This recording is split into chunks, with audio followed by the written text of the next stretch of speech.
আসসালামু আলাইকুম। স্বাগতম জানাচ্ছি আজকের গুরুত্বপূর্ণ সংবাদে। সার্বভৌম ফিলিস্তিন রাষ্ট্র না হওয়া পর্যন্ত নিরস্ত্রীকরণে রাজি হবে না হামাস, যুদ্ধ চালিয়ে যাওয়ার ঘোষণা। মামদানিকে হারাতে দিল্লি ও নিউ ইয়র্কে সরব কট্টর হিন্দুরা।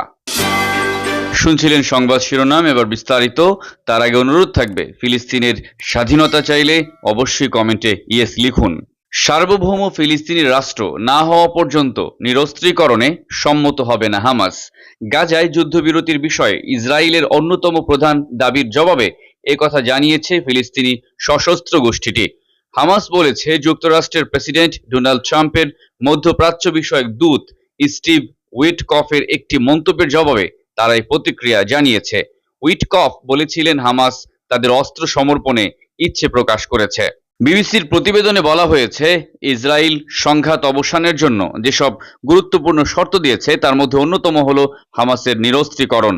যুদ্ধবিরতির ও জিম্মিদের মুক্তির জন্য ইসরায়েল ও হামাসের মধ্যকার পরোক্ষ আলোচনা গত সপ্তাহে থমকে গেছে।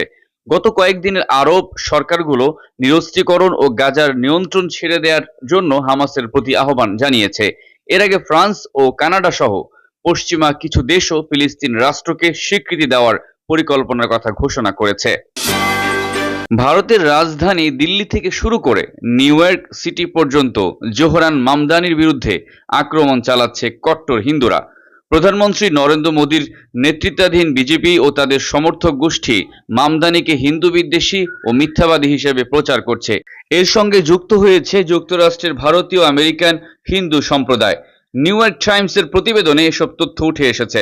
মামদানি মুসলিম, তিনি ভারতের প্রধানমন্ত্রী নরেন্দ্র মোদীর বিরুদ্ধে সরব। মোদীর বিরুদ্ধে মুসলিম সংখ্যালঘুদের উপর নির্যাতনের অভিযোগ রয়েছে। গত মে মাসে মোদীকে যুদ্ধ অপরাধী বলে অভিহিত করেন মামদানি। তিনি মোদীর নিউ ইয়র্ক সফরে বাধা দেওয়ারও চেষ্টা করেন।